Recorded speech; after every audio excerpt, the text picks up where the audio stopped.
Buenos días, compañeros. A nuestro equipo le tocó exponer funciones reproductoras y hormonales masculinas y femeninas.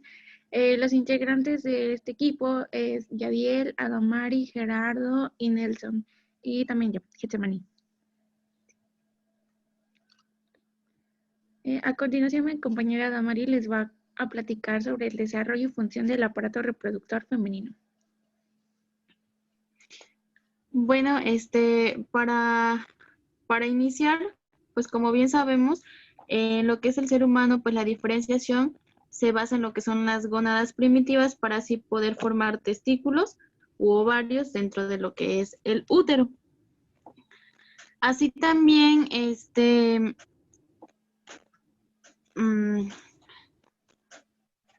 se va a determinar de manera genética la formación de los genitales tanto masculinos como femeninos. La evidencia de esto va a indicar en el comportamiento sexual masculino y en algunas especies el patrón de la secreción de las gonadotropinas, que son consecutivas a la acción de lo que son las hormonas masculinas sobre el encéfalo en el curso del principio del desarrollo embrionario. Bueno, en cuanto a lo que es en mujeres, la función ovárica va a mostrar lo que es la regresión después de varios años y los ciclos sexuales, como lo que es la menopausia. En los varones, la función será gonadal, la que disminuye lentamente conforme va avanzando su edad, pero va a persistir en la habilidad de generar gametos viables. En lo que son los ambos géneros, las gónadas tienen una función doble: la producción de células germinativas, que sería la gametogénesis, y la secreción de hormonas sexuales. En cuanto a las hormonas sexuales con acción masculinizante, serían los andrógenos, y los estrógenos son en las feminizantes. Bueno, en cuestión de las mujeres, pues los ovarios van a secretar grandes cantidades de lo que son los estrógenos y pequeñas verso en lo que es a los varones. Ok, podemos continuar. Bueno, yo les voy a hablar sobre la diferenciación y desarrollo sexuales del sexo cromosómico. Los cromosomas sexuales, pues, como ya sabemos, el género se determina por los cromosomas sexuales para distinguirlos de los cromosomas somáticos. En los seres humanos y lo que son otros mamíferos, los cromosomas sexuales se denominan X y Y. El cromosoma Y es necesario para la generación de los testículos y el producto que define los testículos se denomina SRY. ¿Qué es el SRY? Es una proteína reguladora que se va a combinar con el ácido desoxirribonucleico. Este va a doblar y va a actuar como factor transcripcional para lo que es iniciar la transcripción de una secuencia de genes para la diferenciación testicular.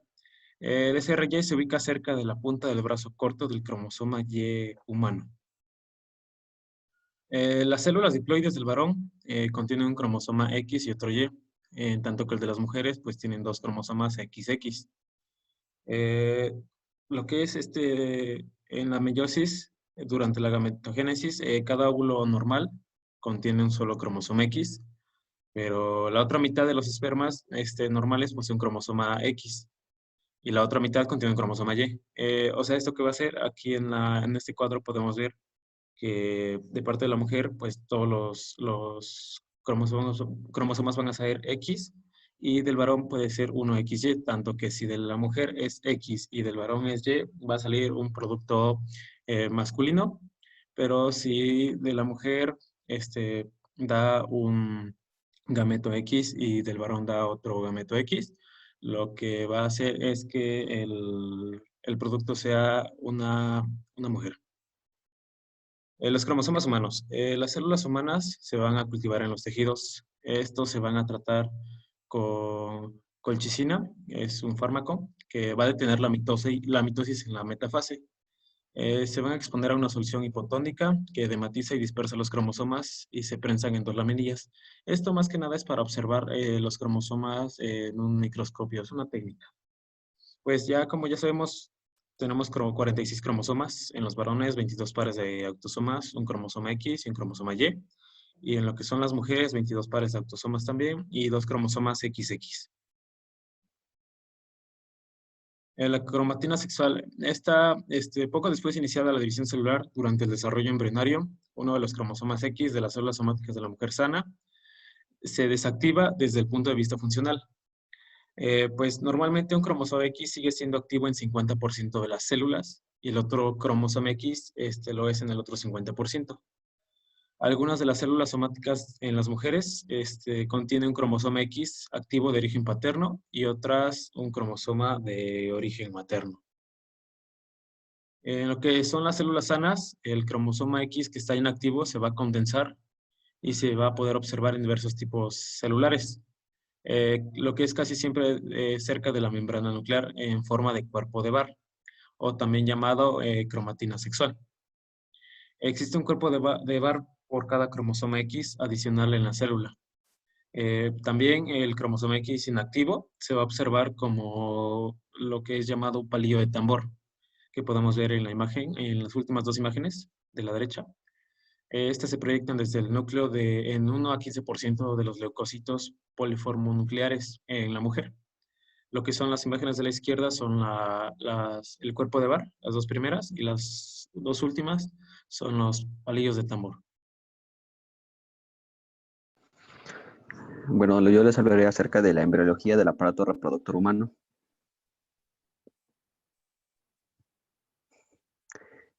Aquí principalmente vamos a determinar lo que es la diferenciación del masculino y del femenino por medio de unas gónadas, las cuales son primitivas a partir del tubérculo genital y la condensación del tejido ubicado cerca de la glándula suprarrenal. En esta gónada tiene dos partes, que es la corteza y la médula. En la corteza se encuentra principalmente lo que es el género masculino. No, es en la médula, perdón. Se forma el testículo durante la séptima y octava semana y muestra regresión. Aquí pueden aparecer lo que son las células de Leydig y Sertolini y secretan la hormona que es testosterona y sustancia inhibidora de los conductos de Müller. En la corteza es donde surge el ovario. Y normalmente esta no liberan hormonas, sino hasta mucho después. Aquí en la imagen se puede observar como en la parte amarilla, que es la gónada, es lo que va principalmente a determinar el testículo y el ovario. Tienen los diferentes conductos que son mesonéfros y el conducto de Wolff, los ligamentos de Müller, la vejiga, el seno urogenital. Esta es la parte como indiferente en donde van a distinguirse las partes que componen cada aparato reproductor masculino y femenino. Pero detalladamente ahorita se los van a explicar.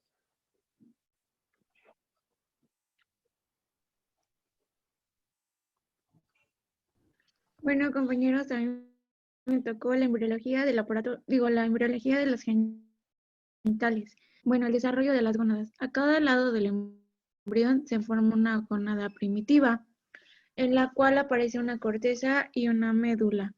La gónada va a ser la que está de color amarillo y ahí aparece la corteza, que es como lo que lo rodea de rosa y rojito, y una médula. Las gónadas son idénticas hasta la sexta semana. Siguiente. Bueno, aquí la imagen se ve cómo está indiferente. Y bueno, aquí ya se ve cómo es que se empiezan, en la séptima semana se empieza a diferenciar y aquí en la médula se forma un testículo y la corteza muestra regresión en lo que es en el masculino. Y en el femenino, la corteza se convierte en ovario y la médula sufre una regresión. Es como que al revés. En el feto masculino, los conductos de Wolff, uno a cada lado, se transforman en epidimo y vasos deferentes. Y en el feto femenino, los conduler se transforman en salpinges, que son los oviductos, el útero. Muestran las imágenes. La hendidura urogenital desaparece y se forman los genitales masculinos o en su defecto permanece abierta y se forman los genitales femeninos. Aquí esta es la fase indiferente donde todavía no se lleva a cabo la diferenciación si es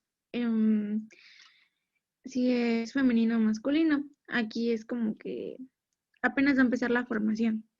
Siguiente. Cuando el embrión posee testículos funcionales, las células de Leydig del testículo fetal secretan testosterona y las células de Sertoli, sustancia inhibidora de los conductos de Müller. Esto ayuda a que se formen los genitales masculinos y en las mujeres las células de la granulosa de los folículos ováricos pequeños generan sustancia inhibidora de los conductos de Müller. Igual todas estas ¿cómo se le puede decir? Estas células llegan y ayudan a la formación en la séptima y octava semana de lo que es los genitales masculinos y femeninos, ya que ya se puede ver como el glande, ahora sí que se sale y el otro entra, y uno se abre y el otro se cierra. Siguiente. Aquí ya se ve más como diferenciado en la 12ª semana. Aquí ya se ve más como la forma del pene y aquí se ve más la forma de la vagina. Siguiente. Diferenciación sexual aberrante. Existen algunas anomalías cromosómicas dentro de las cuales las principales pues son las que voy a mencionar ahorita. Los trastornos cromosómicos que generan estas anomalías son la disgenesia gonadal, contiene un cromosoma X y O y variantes. También existe las superhembras que contienen 3 cromosomas X. Estas se desarrollan mucho más que una mujer normal. Existe al igual la disgenesia de los túbulos seminíferos que contiene 2 cromosomas X y un cromosoma y otras variantes que puede tener, así como también existe el hermafrodismo verdadero. Siguiente, por favor. Al principio de algunas divisiones mitóticas, después de la fertilización se produce una ausencia o se pierde un cromosoma sexual. La consecuencia de las mitosis erróneas en el protocigoto es el mosaicismo, donde 2 o más poblaciones de células poseen distintos complementos cromosómicos. El hermafroditismo verdadero es un trastorno en el cual el individuo posee tanto ovarios como testículos, es decir, posee los 2 tipos de... contiene las partes de los 2 aparatos reproductores en este tipo de padecimiento. La siguiente, por favor.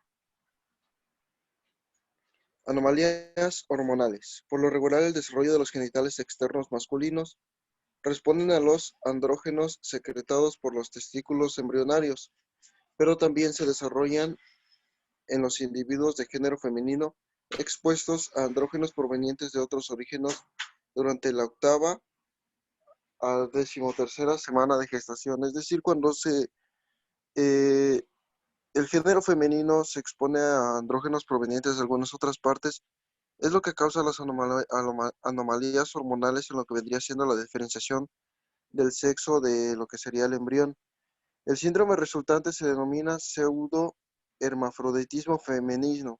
Este consiste en tener constitución genética y gónadas de un género y genitales de otro. Es decir, puede tener ovarios y por fuera puede tener un pequeño pene.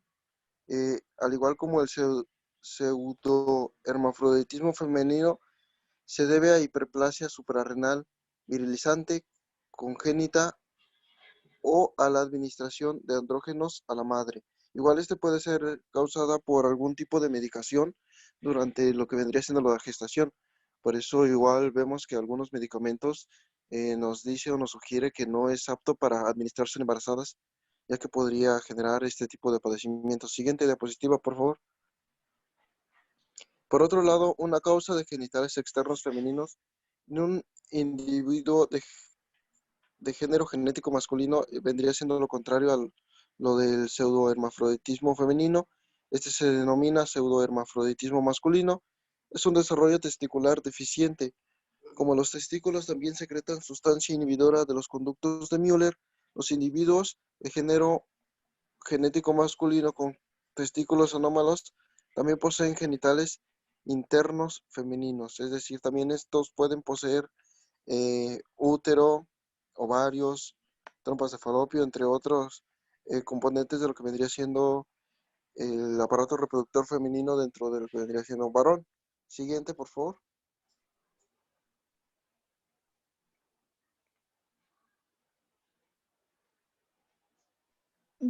Bueno, en cuanto a, ¿le puedes poner el anterior, por favor, compañero? El tema de lo que es la pubertad. En cuanto a esto, pues sabemos que este nombre se le da a lo que es en la época en la que comienza a desarrollarse el cuerpo y este sufre algunos cambios, los cuales se convierten de lo que es la etapa de niño a adulto. Ok, bueno, ¿me puedes cambiar, compañero, por favor? Bueno, a este periodo se le llama pubertad, a donde las funciones endocrinas y gametogénea de las gónadas se han desarrollado hasta el punto en el que es posible la reproducción. En cuanto a las niñas, el primer acontecimiento es la telarquía, que corresponde al crecimiento de las glándulas mamarias, seguido de lo que es puarquia, que es el crecimiento de vello púbico y axilar, y más tarde, o por así decirlo, lo último, sería lo que es la menarquia, que es la primera menstruación. Por lo regular, los primeros periodos menstruales son anovulatorios y la ovulación se regulariza alrededor de un año después. A diferencia de lo que sucede en un adulto, la exclusión de lo que son las gónadas desde la etapa de recién nacido hasta lo que es la pubertad. Esto provoca un pequeño aumento en la secreción de lo que son las gonadotropinas, de manera que las hormonas gonadales no interrumpen la secreción de las gonadotropinas.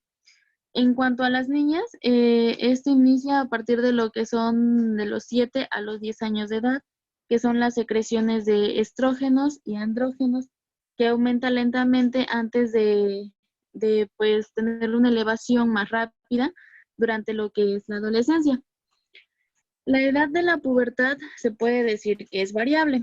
Se puede decir que ocurre entre lo que son de los 8 a los 13 años de edad en lo que son las niñas y entre los 9 y 14 años en lo que son los niños.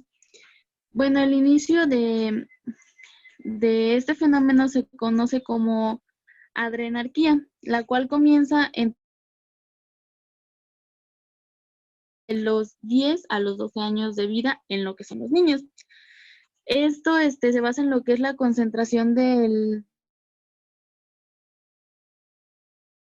que alcanza su punto máximo alrededor de lo que es los 25 años de edad en la mujer. Este es un poco después en comparación a lo que es el varón. En cuanto a lo que es la regulación del inicio de la pubertad, en cuanto a los niños, pues las gónadas se pueden estimular con gonadotropinas.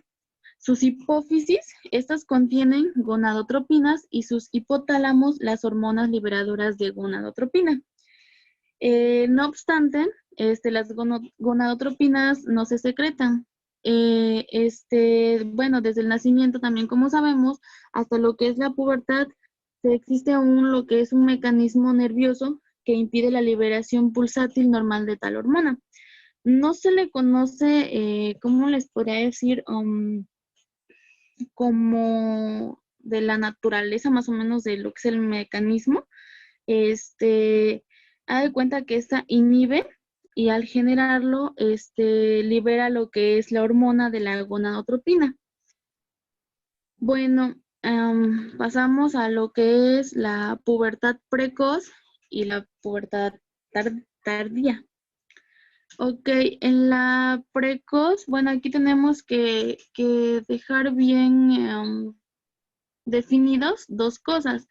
Una es la pubertad precoz verdadera y el otro es un pseudopubertad precoz, que se puede decir que es un sí.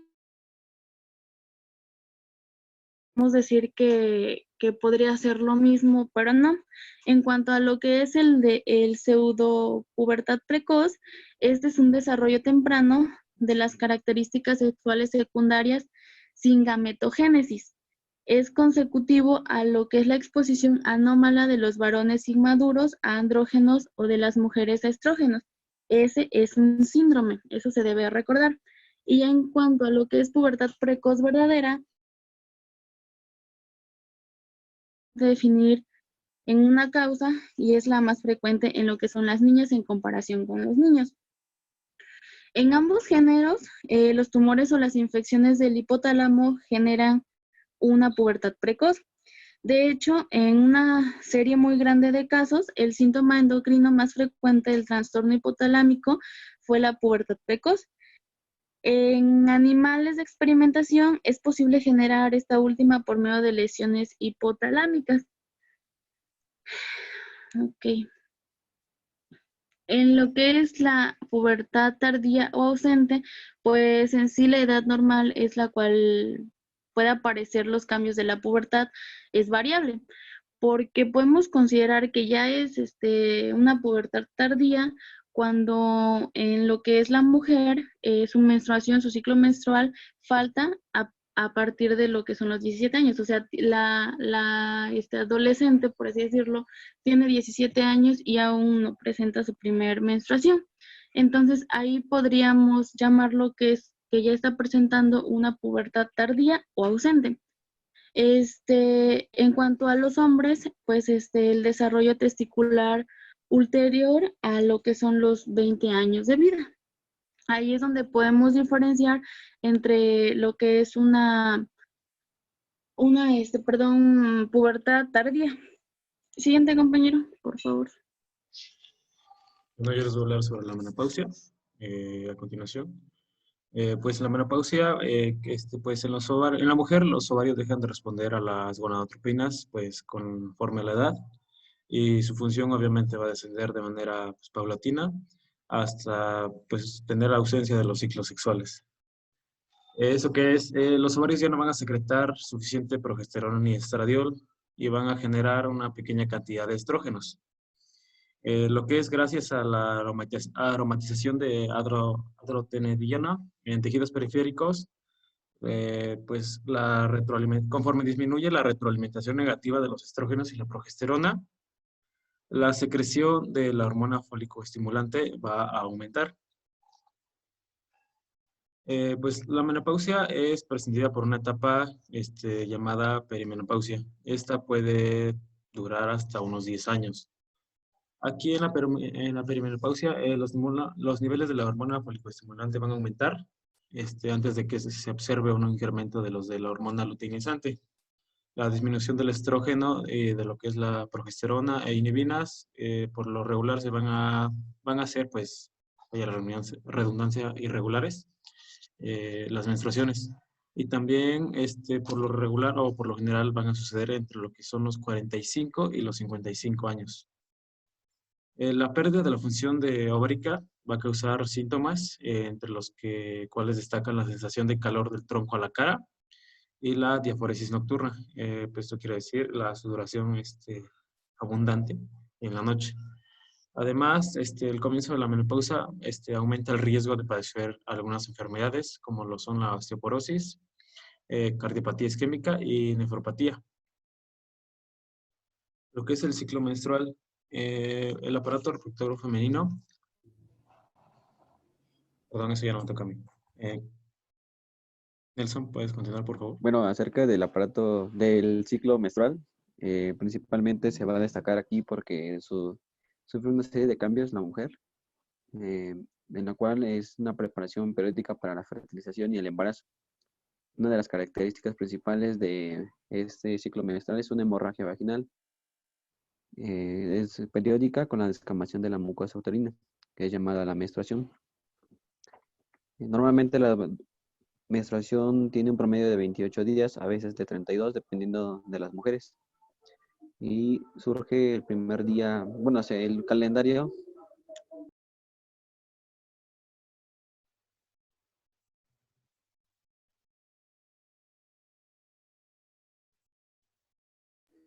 El calendario se marca a partir del cuando sangra, es el primer día. El ciclo menstrual se divide en 3 fases, en la cual es la fase menstrual, la fase proliferativa y la fase secretora. En la primera ocurre de 3 a 5, de 3 a los 5 primeros días del ciclo, en la cual disminuye lo que son los estrógenos y la progesterona, producidos por el cuerpo lúteo en el ovario, y en la cual pues se desprende la capa funcional del endometrio, la cual pasa a través del cuello uterino hacia la vagina, como una mezcla de tejido endometrial y sangre. Con esto ese fenómeno es conocido como menstruación. En lo que es la fase proliferativa, que dura de 9 a más o menos un día, en la cual corresponde que el endometrio uterino prolifera rápidamente, duplicando o triplicando su espesor y regenerando su capa funcional del endometrio, en las cuales las glándulas uterinas aumentan su número y son menos rectas. En la fase secretora, eh, lo que es la progesterona y el estrógeno son los encargados de que el endometrio aumenta más, y tanto su espesor por la acumulación de líquido y el crecimiento de las glándulas uterinas. Aquí principalmente es cuando ya está listo el óvulo para ser fertilizado. En dado caso de que no el de este ovocito librado no sea fertilizado, pues sufrirá una etapa de isquemia o premenstrual, en la cual pues es considerado donde no hubo fecundación. Siguiente. El ciclo ovárico corresponde principalmente a los folículos primordiales, en la cual contiene un óvulo inmaduro y va a pasar por una serie de etapas hasta llegar a ser el maduro y poder ser fertilizado. Al principio, estos folículos crecen y se forman una cavidad alrededor del óvulo, y alrededor del 6º día se convierten en folículos dominantes, mientras que los otros sufren regresión en forma de folículos atrésicos. Cuando la mujer recibe preparaciones de gonadotropinas hipofisarias humanas altamente purificadas por medio de una inyección, puede que los folículos crezcan de manera simultánea. La fuente principal de los estrógenos son las células de la granulosa de los ovarios. Las células de la teca interna del folículo son necesarias para la producción estrogénica. Por medio de ellas secretan andrógenos, los cuales son aromatizados hasta formar estrógenos en las células de la granulosa. Alrededor del día 14 se rompen y se van a lo que es la cavidad abdominal. Este fenómeno se le llama ovulación.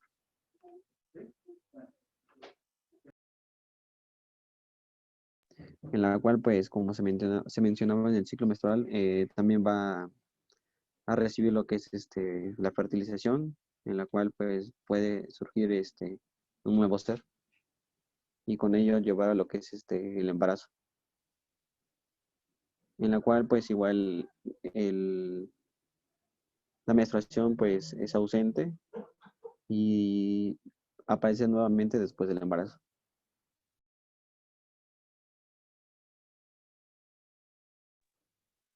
Siguiente. Bueno, aquí es una imagen en la cual pues es más específica de lo que les estaba hablando, y pues es una guía para que pues puedan identificar más las partes que se mencionaron anteriormente. Siguiente.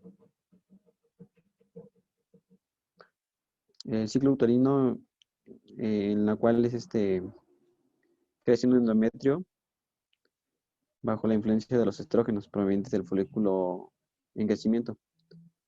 Es lo que les expliqué anteriormente. Conforme el espesor se incrementa, las glándulas uterinas aumentan de longitud, pero no se contorsionan ni secretan nada. Siguiente. Una menstruación normal es principalmente, bueno, la menstruación es derivada principalmente arterial y 25% es de origen venoso. Normalmente el flujo menstrual debe de tener de 3 a 5 días, a veces de 1 hasta 8. y la sangre que debe de expulsar es hasta 80 mililitros, con lo cual el promedio de expulsión es de 30 mililitros. Si es más de 80 mililitros es algo anormal y tendría que pues diagnosticarse qué es lo que puede ocasionarle una hemorragia abundante. Siguiente.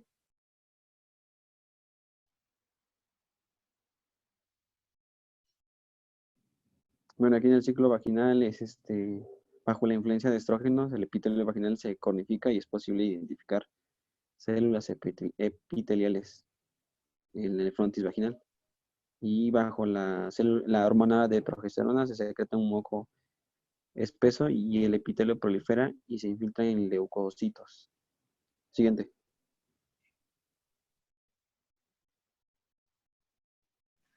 Bueno, a mí me tocaron lo que son las hormonas ováricas.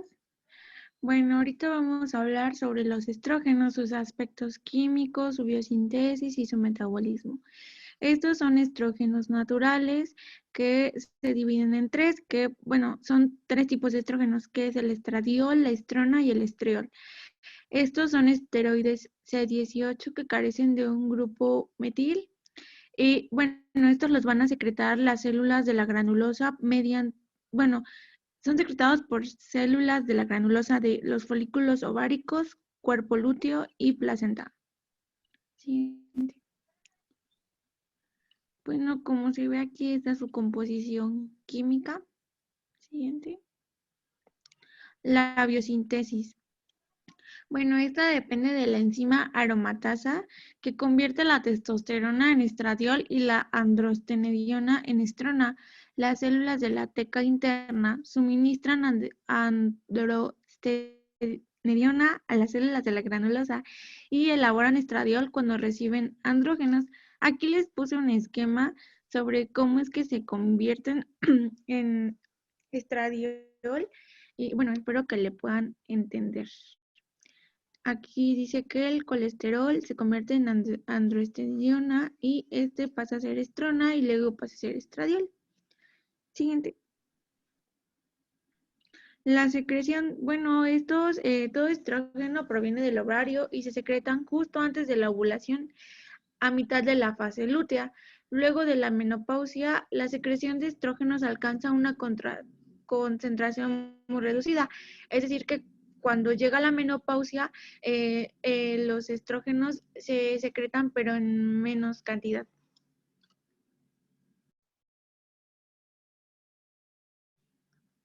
Siguiente. Bueno, los efectos sobre los genitales femeninos. Los estrógenos facilitan el crecimiento de folículos ováricos y aumentan la motilidad de las trompas uterinas. Incrementan el riego del útero, o sea que haya un flujo sanguíneo. Aumentan la cantidad de músculo uterino y hacen que el músculo se active y también hacen que se excite.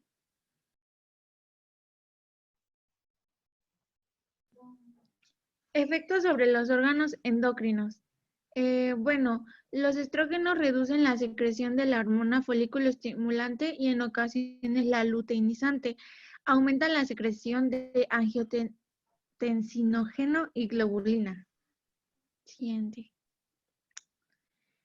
Sobre el sistema nervioso central, aumentan la libido en los seres humanos ya que tienen actividad directa con algunas neuronas del hipotálamo y incrementan la proliferación de dendritas en las neuronas. La proliferación es que las células madre empiezan a tener células hijas, entonces se empiezan a crear más dendritas.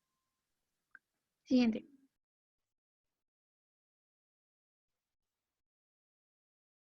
Los efectos sobre las glándulas mamarias. Los estrógenos causan crecimiento de los conductos en las glándulas mamarias, regulan el crecimiento mamario durante la pubertad de las niñas y le dan pigmentación en las areolas. La pigmentación de las areolas se da durante la pubertad y durante el embarazo y lactancia. Siguiente.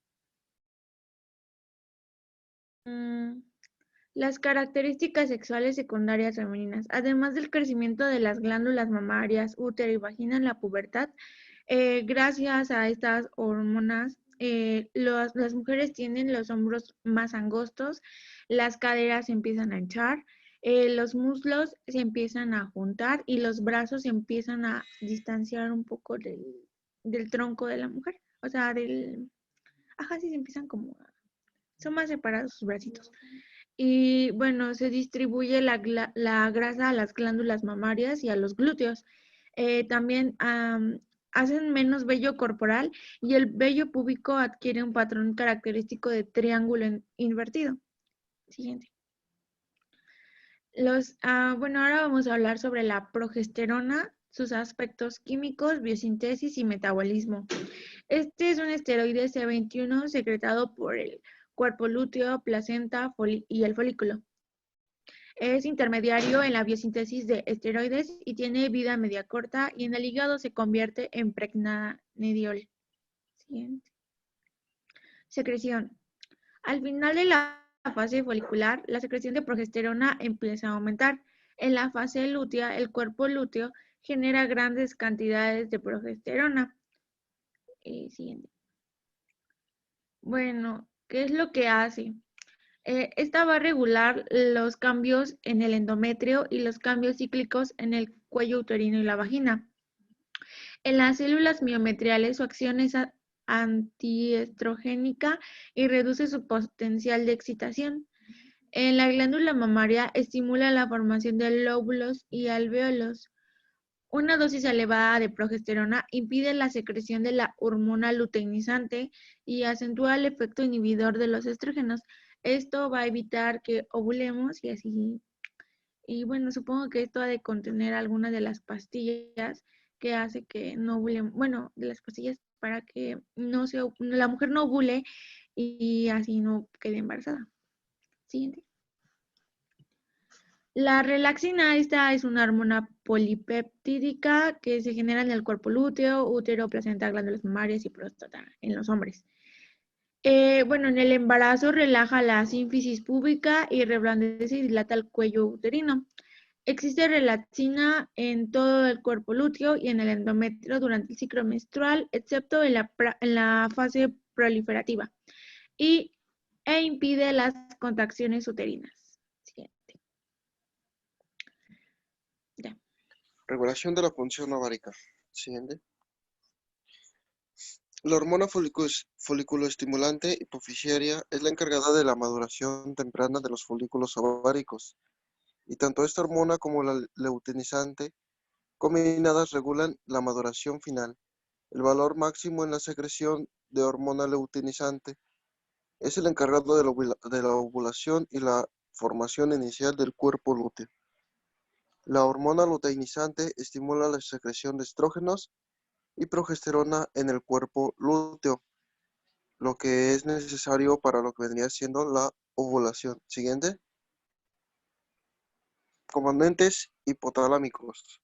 El hipotálamo ocupa una posición clave en la regulación de la secreción de gonadotropinas, función que realiza por medio de la hormona liberadora de gonadotropina, secretora en los vasos del sistema porta hipoficiario. Tal hormona estimula la secreción de las hormonas foliculoestimulante y luteinizante.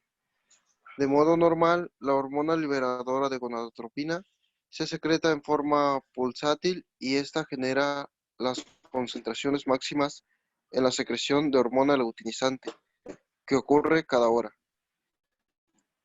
Estas son indispensables para la secreción hormonal de gonadotropinas.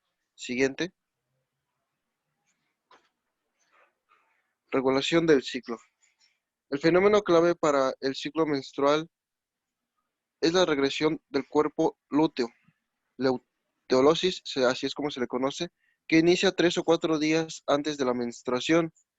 Al parecer, la prostalactina F2A es una leutolicina fisiológica, pero esta prostalagdina se activa solo cuando hay células endoteliales productoras de ET1, que vendría siendo otra hormona.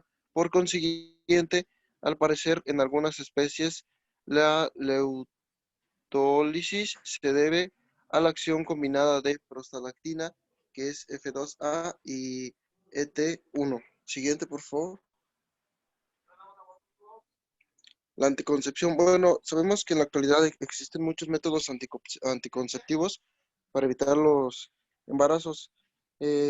Aquí tenemos un cuadro que nos muestra la eficacia relativa de los métodos anticonceptivos más utilizados. Algunos de los métodos es la vasectomía, y aquí nos va marcando los fracasos por cada 100 mujeres por año. Vemos que es una de las que menos fracasa. Tenemos la oclusión tubaria y métodos similares. También tenemos anticonceptivos orales. Los primeros dos se realizan mediante métodos quirúrgicos. Los siguientes son, como bien nos los marca, anticonceptivos orales. 50 gramos de estrógenos y progesteno. 50 gramos de estrógenos y progesteno, solo progesteno. Estos vendrían siendo lo que se les conoce como las píldoras del día siguiente, que pues algunas tienen diferentes volúmenes de estrógenos. El dispositivo intrauterino, que vendría siendo, por ejemplo, como el DIU, entre otros. El condón, el cuello interrumpido, ese vendría siendo un método natural. Utilizar algún espermicida o un ritmo. Recordemos que todos estos previenen el embarazo, mas no todos previenen la que vendría siendo las enfermedades e infecciones de transmisión sexual. En ese caso solo sería eficaz al 100% el condón, y eso también tiene cierto porcentaje de falla. Siguiente, por favor.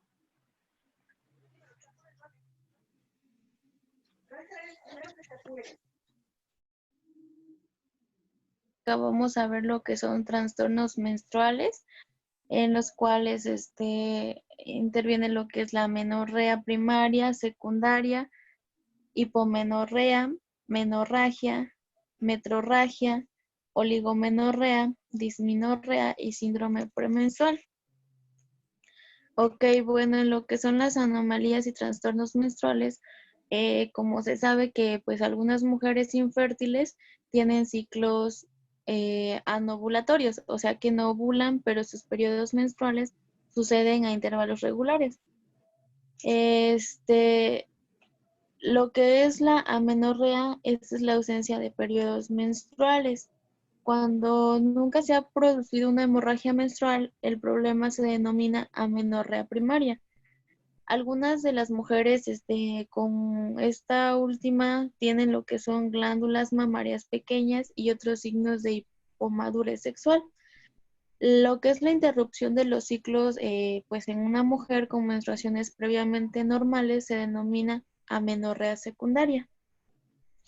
Una de las causas más frecuentes de esta en el embarazo es de manera que el dicho médico, la causa de la amenorrea secundaria es un embarazo hasta comprobar lo contrario. Esto es muy cierto. Bueno, en lo que son los términos de hipomenorrea y menorragia se refiere al flujo menstrual escaso y demasiado abundante, respectivamente, durante lo que son los ciclos regulares.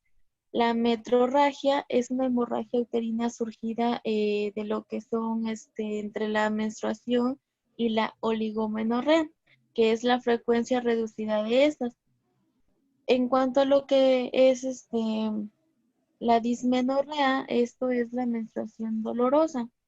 En las mujeres jóvenes, pues se puede decir que a menudo padecemos lo que son los cólicos menstruales intensos, y esto suele desaparecer después de lo que es el primer embarazo. En su mayor parte, los síntomas de la dismenorrea se debe a la acumulación de prostaglandina en lo que es el útero, y se observa que es un alivio sintomático al usar lo que son los inhibidores de las prostaglandinas. Ok, bueno,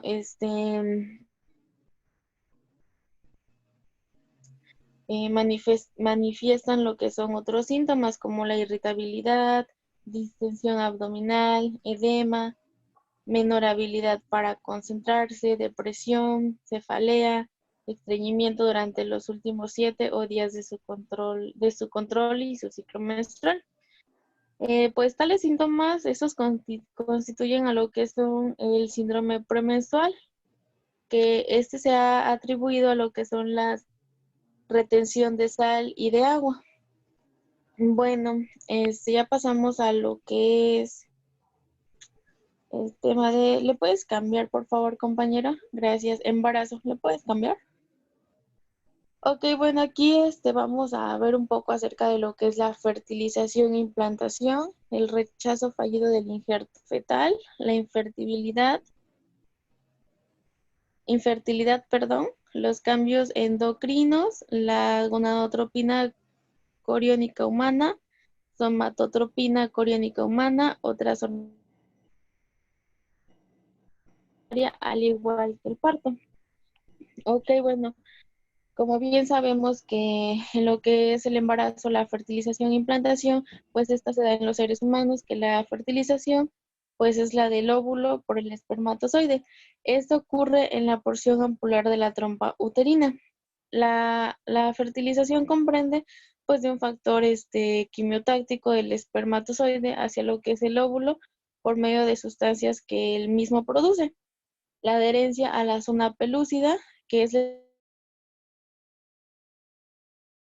después pasa a lo que es la penetración de la zona pelúcida y reacción acrosómica,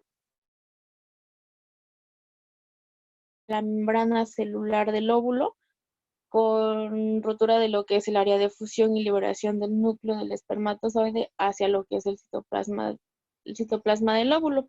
Así es como se da la plantación.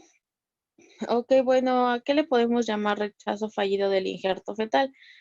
Bueno, esto es importante, ya que el feto y la madre pues se puede decir que son individuos distintos desde el punto de vista tanto genético y pues el feto en realidad es un trasplante de tejido extraño a lo que es la madre. Entonces, dependiendo del cuerpo o que sea compatible, es como se quedará ahí lo que es el injerto o va a realizarse lo que es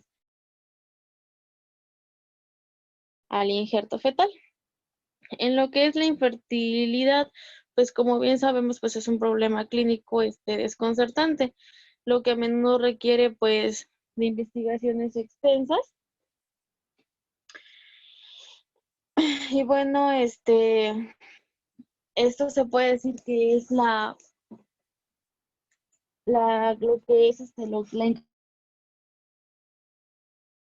que esto puede estar ocasionado por niveles inadecuados pues, de ciertas hormonas en los hombres o tanto en las mujeres por los problemas de ovulación. Ahí podemos pues ver lo que es infertilidad. Los cambios endocrinos, bueno, en estos, la mayoría pues los mamíferos, el cuerpo lúteo que se forma en el óvulo durante lo que es la fertilización, pues no sufre una regresión, sino que crece como respuesta al estímulo de las hormonas gonadotrópicas, secretadas en lo que es la placenta. La gonadotropina placentaria en lo que es el varón, lo vamos a denominar como gonadotropina cariónica humana, el famoso HCG. El cuerpo lúteo hipertrófico de lo que es el embarazo, pues va a secretar lo que son estrógenos, progesterona y relaxina. En lo que es ya el tema de gonadotropina coriónica humana, esta hormona es una glucoproteína que contiene lo que es la galactosa y hexosamina. Esta es producida por el sincitiotrofoblasto, al igual que las hormonas hipofisiarias que constan de glucoproteínas y están compuestas por una subunidad. Ok, bueno.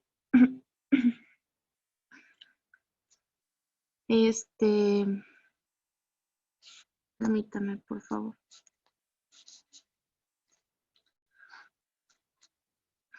Lo que son las somatotropías, la cual secreta grandes cantidades de una hormona proteínica lactógena y esta va a poseer una pequeña actividad estimulante del crecimiento. Más que nada a esta hormona se le denomina, por así decirlo, una hormona de crecimiento coriónico, prolactina, y lactógeno placentario. Hoy en día casi siempre se le conoce como la somatotropina coriónica humana. En cuanto a otras hormonas placentarias, pues estas secretan otras hormonas además de la gonadotropina coriónica humana, somatotropina coriónica humana, la progesterona y estrógenos. Tal vez los fragmentos placentarios humanos generan propiomelanocortina, que es el POMS, en cultivos. Estos pues descargan lo que son hormonas liberadoras de corticotropina, endorfina, hormona estimulante de melanocitos, y la dinorfina, que parece que son idénticas a sus contrapartes hipotalámicas. Además de estas se secretan lo que son hormonas liberadoras de gonadotropina e inhibe la secreción de la gonadotropina coriónica humana. La hormona liberadora de gonadotropina y la inhiba, estos actúan de manera paracrina al regularse con lo que es la secreción de gonadotropina coriónica humana. Ya para casi concluir, lo que es la unidad fetoplacentaria, pues esto es el feto y la placenta que actúan, por así decir, de manera recíproca en la formación de las hormonas esteroides. El papel de la placenta pues es sintetizar pregnenolona y el progesterona a partir de lo que es el colesterol. Y de ahí pues finalizamos con lo que es el parto, que pues como bien sabemos es la duración del embarazo en el ser humano es de casi aproximadamente lo que son 2 a partir del momento de lo que es la fertilización. La frecuencia de las contracciones uterinas irregulares aumentan en el curso del último mes del embarazo. Ahí es donde por eso es que ya cuando casi es la hora del parto, se da el aumento de lo que son las contracciones. Ok, bueno, en la diferencia entre lo que es el cuerpo y el cuello del útero, esto se toma evidentemente al momento del parto. El cuello uterino, el cual es duro en ausencia de gestación y durante la hora del parto, por así decirlo, se reblandece y dilata, mientras que el cuerpo uterino se empieza, es el feto. Aún así, pues de cierta forma, se dice que pues se desconocen muchos mecanismos, los cuales estimulan el inicio del trabajo del parto, pero pues son factores el aumento de los estrógenos circulantes producidos por una mayor cantidad de inodroepiandrosterona. Es que no lo puedo pronunciar muy bien, disculpen.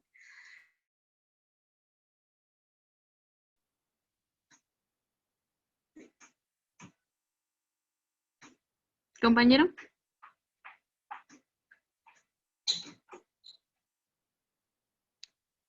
Compañero.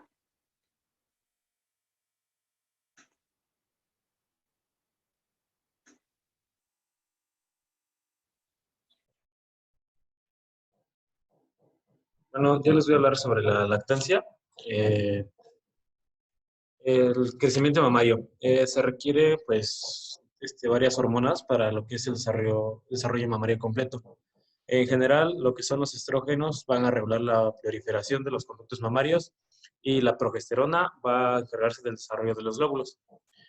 Durante el embarazo, la concentración de prolactina, se va a elevar de manera uniforme hasta el término, al igual que la cifra de estrógenos y progesterona, que va a dar como resultado lo que es un crecimiento loboalvular completo. La secreción y excreción de la leche, aquí la oxitocina va a producir la contracción de las células mioepiteliales que revisten las paredes de los conductos, lo cual causa expulsión de la leche a través del pezón. Aquí tenemos una tabla, tabla comparativa de las propiedades de lo que es la leche humana y de la leche de vaca. Y pues aquí se las dejo para que la observen. Y a ver, lo que son los efectos de la lactancia en los ciclos menstruales, las mujeres que no amamantan suelen tener su primer periodo menstrual 6 semanas después del parto. Por el otro lado, aquellas con una lactancia regular tienen amenorrea por 25 a 30 semanas.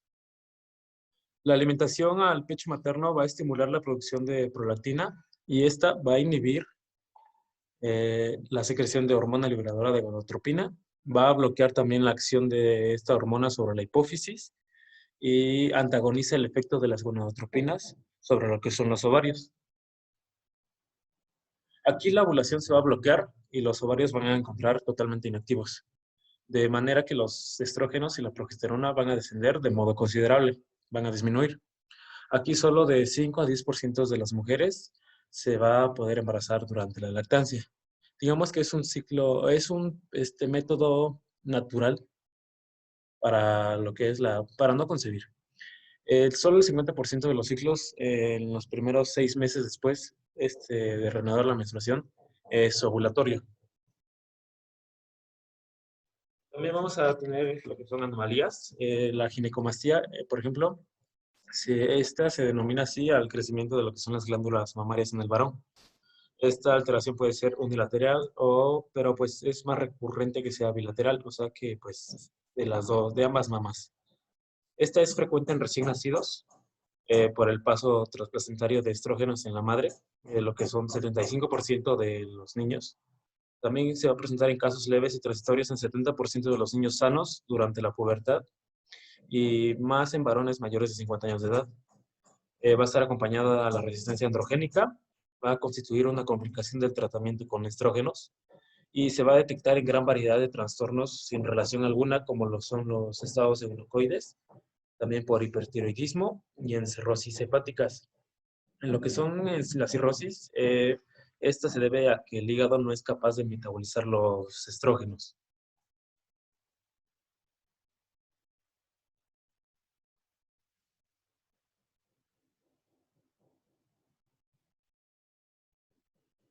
¿Quién sigue?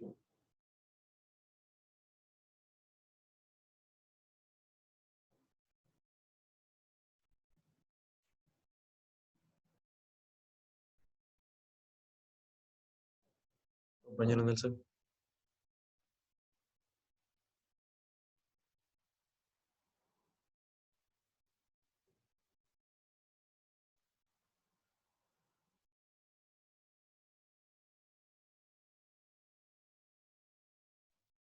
Nelson.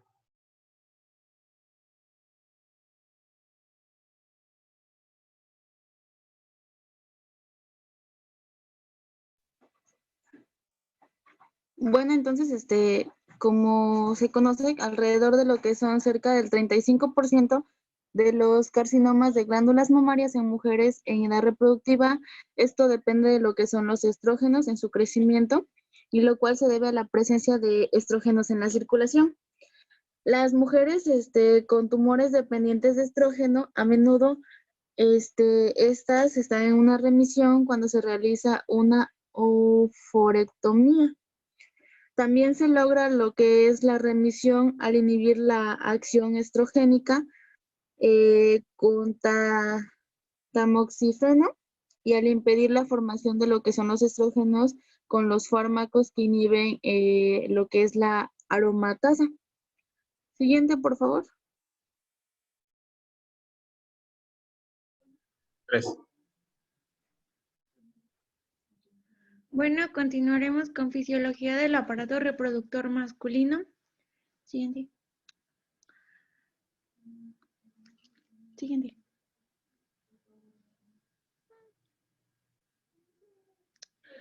Bueno, aquí en la fisiología vamos a decir la función de cada una de las estructuras que conforman el aparato reproductor masculino. Y se los voy a explicar mi amigo Jera. En la estructura, los testículos constan de asas de túbulos seminíferos contorsionados en cuyas paredes se forman los espermatozoides a partir de las células germinativas primitivas, que se le conocen también como el proceso de espermatogénesis a este origen de los espermatozoides. Ambos extremos de cada asa desembocan en una red de conductos en la cabeza del epidídimo. Desde allí, los espermatozoides atraviesan la cola del epidídimo para llegar hasta el conducto deferente, que recordemos que posteriormente por ahí van a salir a través de la eyaculación. A través de los conductos eyaculadores, llegan hasta la uretra y el cuerpo de la próstata en el momento de la eyaculación. Para esto recordemos que tiene que haber un estímulo de diverso índole. Entre los túbulos de los testículos existen nidos de células que contienen gránulos lipídicos. No me la cambies. Gracias.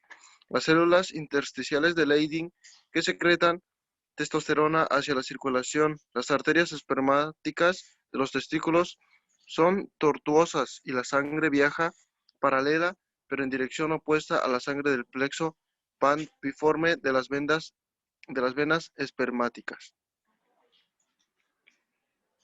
Siguiente, por favor. Gametogénesis y eyaculación. Barrera hematotesticular. Las paredes de los túbulos seminíferos están revestidas por células germinativas y células de Sertoli, que son grandes y complejas y contienen glucógeno. Asimismo, se extienden desde la lámina basal del túbulo hasta la luz. Las células germinativas deben estar en contacto con las de Sertoli para sobrevivir, y este contacto se mantiene por medio de puentes citoplasmáticos. Las uniones estrechas entre las células de Sertoli adyacentes cerca de la lámina basal forman una barrera hematotesticular que impide el paso de moléculas grandes desde tejido intersticial y parte del túbulo cerca de la lámina basal, lo que se le conoce como comportamiento basal, hacia la región cercana a la luz tubular, que también se le conoce como compartimiento abluminal, y la luz. Siguiente, por favor. Espermatogénesis. Espermatogénesis, recordemos que es el proceso por el cual se lleva a cabo lo que vendría siendo la producción y maduración de los espermatozoides. Las espermatogonias son células germinativas primitivas próximas a la lámina basal de los túbulos seminíferos y maduran hasta formar espermatocitos primarios. Ahí nos lo está señalando en la imagen de la derecha, espermatocito primario. Los vemos que son un color un poco marrón. Este proceso inicia durante la adolescencia. Los espermatocitos primarios muestran división meiótica con reducción de número de cromosomas. En este proceso de dos fases se dividen para formar espermatocitos secundarios y luego espermátides, las cuales contienen el número haploide de 23 cromosomas. Las espermátides maduran hasta formar espermatozoides o espermas. Este tema ya lo habíamos visto en lo que vendría siendo embriología. Lo vimos hace un año. El proceso por el cual se lleva a cabo la formación de espermatozoides. En realidad no tiene mucha ciencia. Recordemos que empiezan siendo espermatocito primario, espermatogonia. Por último, tenemos lo que vendría siendo el espermatozoide. Espermatocito primario, espermatocito secundario y espermátides que maduran hasta formar lo que se conoce como espermatozoides. Siguiente, por favor. El semen. El líquido eyaculado al momento del orgasmo es el semen. Este contiene espermatozoides y secreciones de las vesículas seminales, la próstata, las glándulas de Cooper y tal vez de las glándulas uretrales.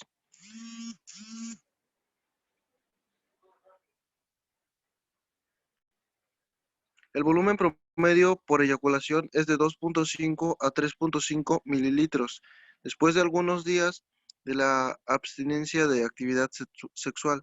El volumen del semen y el recuento espermático se reduce de manera rápida luego de varias eyaculaciones, es decir, si se tiene relaciones sexuales muy seguido, el volumen de eyaculación pues va a reducir, ¿no?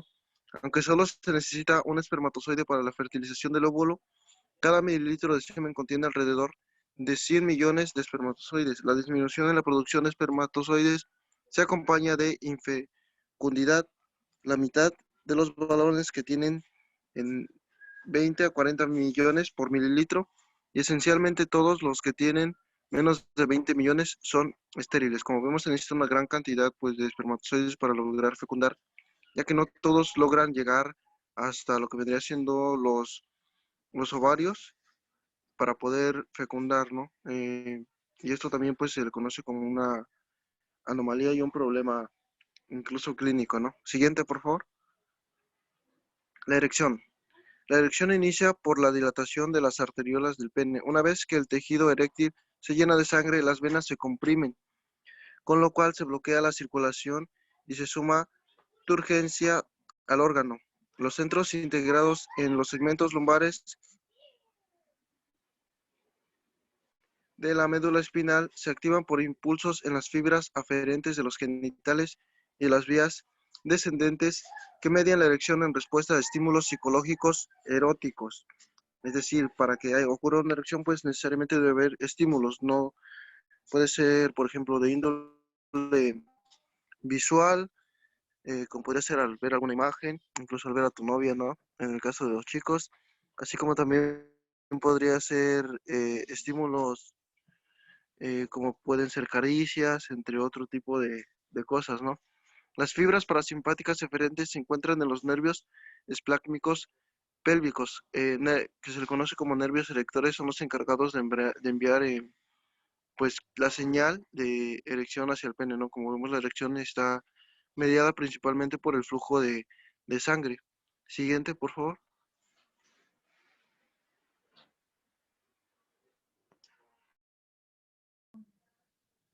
Bueno, yo les voy a hablar sobre la función endocrina de los testículos. Sí. Bueno, aquí los aspectos químicos y biosíntesis de la testosterona. Bueno, esta es la principal hormona de los testículos, es un esteroide C19. La pregnola se hidroxila en la posición 17 y se fragmenta para formar dehidroepiandrosterona que genera androstenediona mediante la progesterona. Hagan de cuenta que la dehidroepiandrosterona y la androstenediona, estas dos se llegan a convertir en testosterona. A ver, la siguiente. Bueno, se secretan. Bueno, su secreción está regulada por la hormona luteinizante y se secreta de 4 a 9 miligramos diarios. Siguiente. Bueno, su transporte y su metabolismo. El 98% de la testosterona está unida a proteínas, ya que tiene habilidades para pegarse a ellas. También el 65% se une a la globulina transportadora de esteroides gonadales y el 33% se une a la albumina que se une al estradiol. Hay una pequeña cantidad de testosterona que se convierte en estradiol y se secreta en la orina. Siguiente. Bueno, sus acciones, ¿en qué ayuda? Ayuda al desarrollo y conservación de características sexuales secundarias masculinas. Tiene efecto anabólico sobre las proteínas. Junto con la hormona folículo estimulante, mantiene la espermatogénesis. Siguiente. Sus características sexuales secundarias, eso quiere decir que los cambios que genera en el hombre. Bueno, hace que la próstata y vesículas seminales crezcan y estas secreten fructosa y aumentan el vello corporal y reducen el vello de la piel cabelluda. En las mujeres el cabello se vuelve más abundante y no tienen tienen más cabello en la parte de la frente, por así decirlo. Y los hombres no, se les hacen como les llaman así como entradas, y es por esto, porque se va reduciendo el pelo de la piel cabelluda. Siguiente. Sus efectos anabólicos. Aumentan la síntesis y reducen la desintegración de proteínas. Los andrógenos causan retención de sodio, potasio, agua, calcio, sulfatos y fosfatos, e incrementan el tamaño de los riñones. Siguiente. Bueno, el mecanismo de acción. La testosterona se une a un receptor intracelular y el complejo receptor esteroide se une al DNA, facilitando la transcripción de diversos genes. la testosterona se convierte en dihidrotestosterona. Aquí en el esquema de las acciones de la testosterona y de la dihidrotestosterona, ambas se unen al mismo receptor, pero la dihidrotestosterona lo hace de manera más eficaz. Siguiente.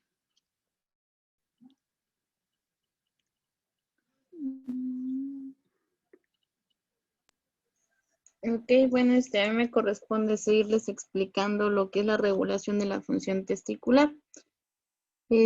Para ello debemos tener en cuenta lo que son las partes, por así decirlo, lo más importante, lo principal, que son las gónadas, los testículos, la testosterona, lo que son lo que es el epidídimo, conducto deferente, conducto eyaculador y la uretra. Siguiente, por favor. Ok, bueno, en la regulación se dice que la testosterona por retroalimentación negativa inhibe a nivel hipoficial y a nivel del hipotálamo la de gonadotropina. Ay, perdón. La inhibina inhibe el FSH a nivel hipofisiario. Siguiente. Ok, bueno, aquí, como vemos, tenemos lo que son las glándulas anexas y el órgano copulador. En las vesículas seminales, próstata, glándulas de Cooper y en el órgano copulador sería lo que es el pene. Siguiente. Aquí, no sé si se logra observar, tenemos aquí lo que es el conducto deferente, la cabeza del epidídimo, conducto deferentes, el túbulo seminífero, el tabique, aquí tenemos el mediastino testicular, aquí podemos observarlo. Ok, el siguiente. Aquí igual, aquí se puede decir que una explicación más a fondo, porque acá pues tenemos el conducto deferente, epidídimo, los túbulos seminíferos. Aquí está la espermatogenia, las membranas basales, células de Sertoli. Ok, siguiente. En sus funciones tenemos la función gametogénica, la función hormonal, la función transportadora. En la primera tenemos lo que es gametogénesis, que son los espermios, espermatozoides, andrógenos, que sería la testosterona, gónadas, lo que es el tracto genital femenino. En cuanto a los testículos, pues estos se producen espermatozoides y la testosterona. Están situados fuera de la cavidad abdominal pélvica en una bolsa llamada LH, favorece la producción del espermatozoides. El LH actúa como sobre las células de Leydig, provocando lo que es la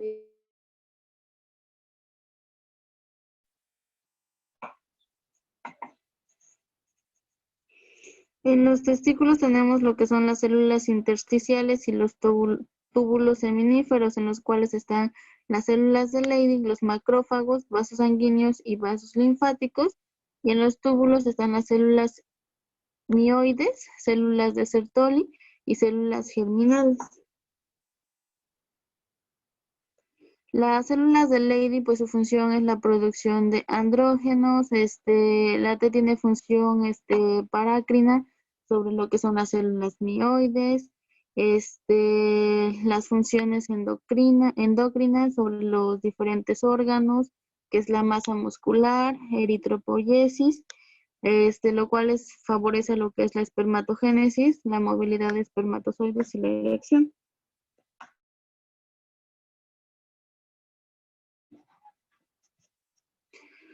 La testosterona, esta pues equilibra rápidamente entre sangre y órganos. Su valor en suero, pues la saliva, el 98% pues se une a lo que es la proteína. El 95% se produce en lo que son testículos, favorece a lo que es la espermatogénesis, espermiación, movilidad y protege el metabolismo de esteroides en hígado.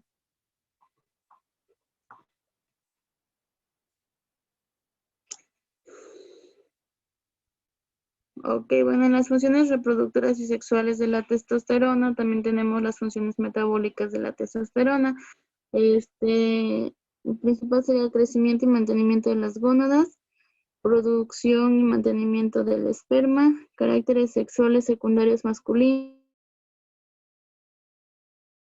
la síntesis de proteínas, crecimientos óseos y la eritropoyesis, perdón.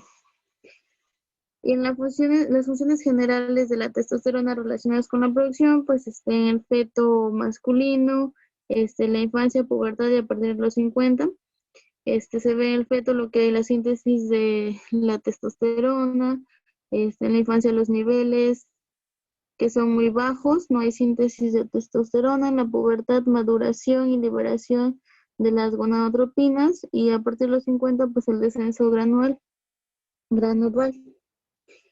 En las células mioides, pues vemos las células Sertoli que secretan componentes de la matriz extracelular, rodean lo que son los túbulos seminíferos, tienen receptores para la testosterona, de la contracción de los túbulos.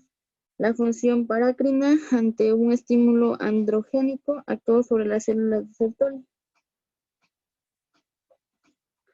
Y en las células de Sertoli, pues estas forman parte del epitelio seminífero, y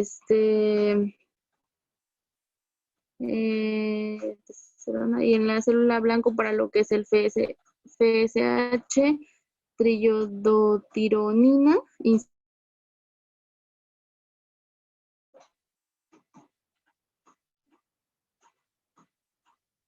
siguiente. Y bueno, aquí sería lo que son las células de Leydig, las células peritubulares, testosterona, Sertolis, nutrientes, pues son las se nutren por medio de lo que son las células germinales. La espermatogénesis, pues ya lo explicó el compañero, aquí está como que un poquito más resumido, pero pues ya lo vimos. Siguiente.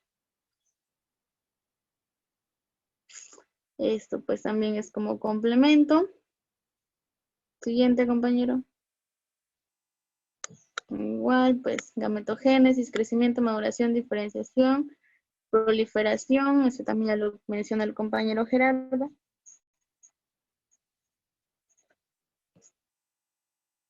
Bueno, eso está de más, porque pues ya lo expliqué. ¿El que sigue? Ya aquí serían los andrógenos y receptores de andrógenos, la diferenciación sexual, mantenimiento del espermatogénesis, la influencia de proteínas AR que expresan en las células de Leydig-Sertoli, las AR que regulan T por retroalimentación autócrina en las células de Leydig, la expresión del AR en lo que son las células de Sertoli que dependen pues del más que nada del lugar, ambiente, por así decirlo, del estadio. Siguiente. También, pues, bueno, las células Sertoli pues son las que comunican entre sí a través de uniones oclusivas, las cuales son bases de la barrera hematotesticular. Estas producen de andrógenos, transferrina, activador plasminógeno y el lactato. Sus efectos de la testosterona, pues circula el 95% unido al steroid binding, el globulin y la albúmina, en la producción, la eliminación de lo que es la orina en forma de 17 cetosteroides.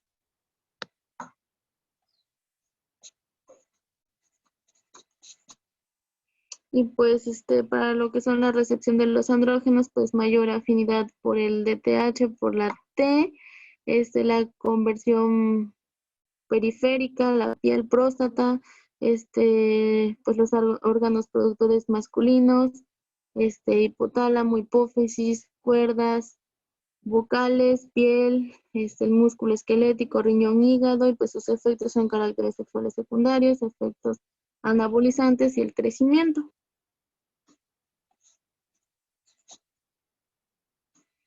Bueno, acá está una tablita donde podemos ver la célula, productos y controlado por qué. Entonces esto pues es lo que ya les mencioné anteriormente, solo es para complementarlo. Siguiente, compañero, por favor. Ok, gracias.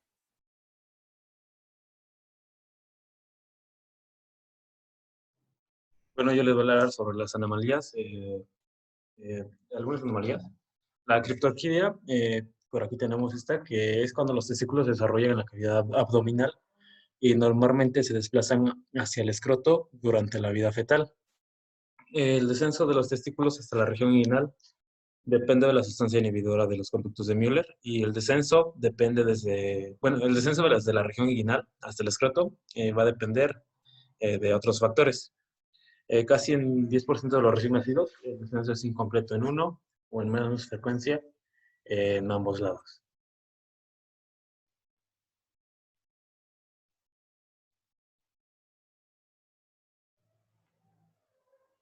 El hipogonadismo masculino, esta es cuando la causa es un problema testicular, aumenta la concentración de gonadotropinas circulantes en lo que son adultos. Este se le conoce como hipogonadismo hipergonadotrópico. Y si la alteración se debe a un trastorno de la hipófisis o el hipotálamo, comúnmente es el síndrome de Kalman, la concentración de gonadotropinas va a disminuir, que se le conoce como hipogonadismo hipogonadotrópico.